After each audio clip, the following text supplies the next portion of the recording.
বহুল কাঙ্ক্ষিত জাতীয় জুলাই সনদ এর স্বাক্ষর অনুষ্ঠান আজ জাতীয় সংসদ ভবনের দক্ষিণ প্লাজায় বিকেল 4টায় অনুষ্ঠিত হতে যাওয়া এই আয়োজনে জাতীয় ঐকমত্য কমিশনের সভাপতি প্রধান উপদেষ্টা ডক্টর মোহাম্মদ ইউনূস উপস্থিত থাকবেন বলে জানা গেছে। বৃহস্পতিবার রাতে জুলাই সনদ স্বাক্ষর অনুষ্ঠান উপলক্ষে বিশেষ বার্তাও দিয়েছেন প্রধান উপদেষ্টা।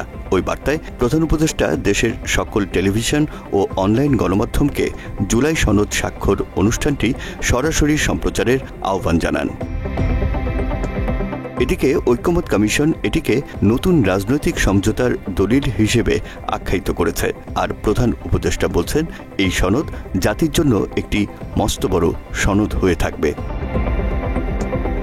জাতীয় ঐকমত্য কমিশনের সঙ্গে সংলাপে অংশ নেয়া ৩৩টি রাজনৈতিক দল জোটকে আজকের এই স্বাক্ষর অনুষ্ঠানে আমন্ত্রণ জানানো হয়েছে। বিএনপি চেয়ারপারসন বেগম খালেদা জিয়া ও দলটির ভারপ্রাপ্ত চেয়ারম্যান তারেক রহমানকেও আমন্ত্রণ জানিয়েছে কমিশন। তবে জুলাই সনদ বাস্তবায়ন প্রশ্নে মতভিন্নতার কারণে সংশ্লিষ্ট সব দলের আজকের অনুষ্ঠানে যোগ দেয়া এবং সনদে স্বাক্ষর করা নিয়ে এখনও রয়ে গেছে সংশয়।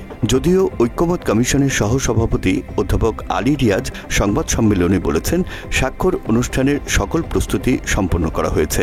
সব দল অনুষ্ঠানে আসবে এবং সনদে সই করবে বলেও আশা করেছেন তিনি। এছাড়াও কোনো দল আজকের আনুষ্ঠানিক আয়োজনে সনদে স্বাক্ষর না করতে পারলেও পরবর্তীতে স্বাক্ষর করতে পারবেন বলেও জানান আলী রিয়াজ।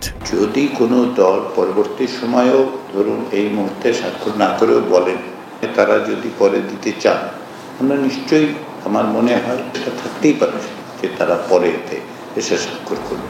জুলাই সনদ আজ স্বাক্ষরের কথা থাকলেও এর বাস্তবায়ন প্রক্রিয়া নিয়ে শেষ মুহূর্ত পর্যন্ত মতভিন্নতা কাটেনি সংশ্লিষ্ট রাজনৈতিক দলগুলোর মধ্যে।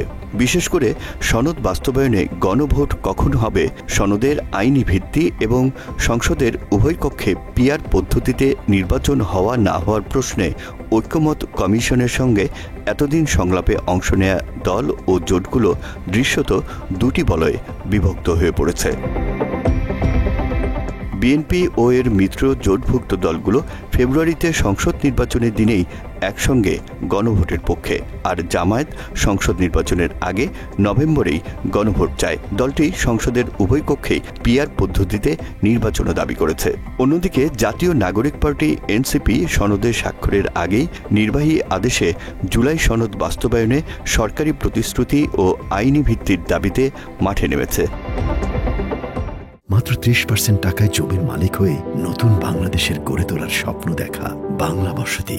এমন মতভিন্নতার কারণে জুলাই সনদ স্বাক্ষর অনুষ্ঠানে বিবাদমান দলগুলোর একসাথে অংশ নেয়া ও সনদে স্বাক্ষর করা নিয়ে এক ধরনের অনিশ্চয়তা দেখা দিয়েছে।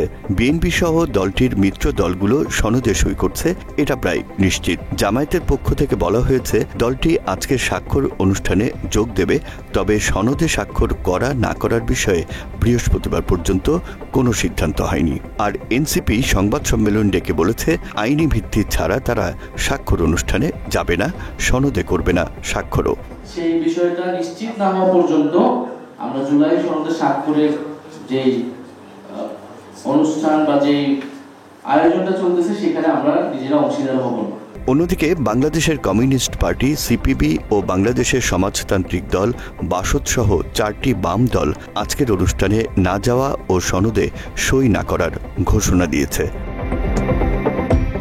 এসবের মধ্যেই বৃহস্পতিবার মধ্যরাত থেকে সংসদ ভবনের সামনে অবস্থান নিতে থাকে জুলাই আন্দোলনে অংশ নেয়া ছাত্র জনতা।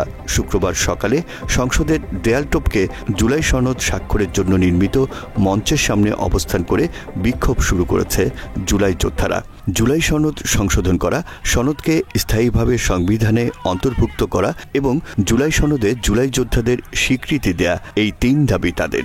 বেলা বাড়ার সাথে সাথে বাড়ছে সংসদ ভবন অভিমুখে জুলাই যোদ্ধাদের ঢল। তাদের সামলাতে রীতিমতো হিমশিম অবস্থা আইন শৃঙ্খলা বাহিনীর।